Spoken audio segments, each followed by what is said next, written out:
Bonjour. Alors aujourd'hui, une petite expérience pour mettre en évidence le fait que la température d'ébullition de l'eau varie en fonction de la pression, ou que la pression fait varier la température d'ébullition de l'eau, selon le sens où on prend la chose.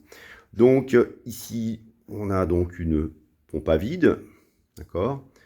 Sur cette pompe à vide, j'ai mis un manuel de frigoriste. Donc à l'heure actuelle, si on regarde sur le manuel de frigoriste, on est à 0 bar relatif, ce qui équivaut grosso modo à 1 bar absolu, donc la pression atmosphérique.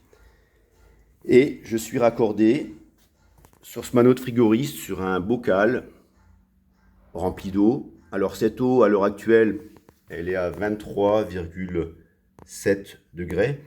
J'ai mis une petite sonde à thermocouple sur le bocal pour mesurer sa température. Donc j'ai fait l'étanchéité. Donc normalement, on arrive presque au vide. Lorsque je vais mettre à la pompe à vide, on va presque arriver ici à faire le vide sur le dessus de ce bocal. Donc voilà, donc on va mettre en route la pompe à vide. Donc on la met en route, on l'allume. Et on arrive à moins 1 bar. Donc moins 1 bar, c'est-à-dire 0 bar absolu, le vide, comme dans l'espace. Et si je suis le flexible bleu, je vois bien que ce petit robinet, pour l'instant, il est fermé. Donc, je vais l'ouvrir. Donc, à l'heure actuelle, donc, on a 23,5 degrés. 23,4, donc j'ai rapproché ma main, c'est assez sensible. Donc, je vais ouvrir cette petite vanne et regarder ce qui va se passer. Je vais avoir le vide qui va se... Et voilà.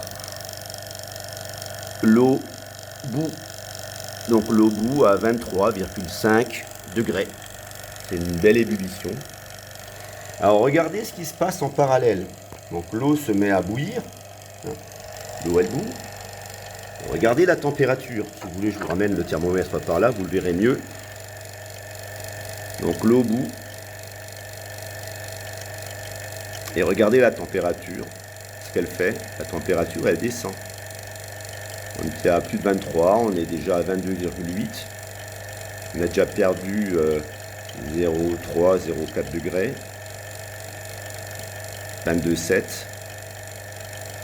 Donc, en cassant la pression sur le dessus de l'eau,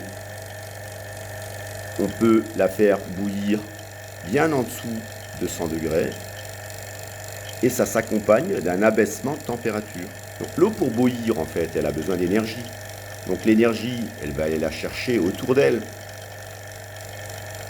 Et ça fait baisser la température. Donc c'est en gros ce qui se passe dans l'évaporateur d'une climatisation. Donc le fluide frigorigène s'évapore. En s'évaporant, il absorbe de l'énergie et ça fait baisser la température. Donc là, si vous voulez, en faisant ça, on a créé une mini climatisation. Bon, c'est sûr qu'on ne va pas faire du moins 20, mais en tout cas, on rafraîchit déjà. Voilà, la petite expérience sympathique.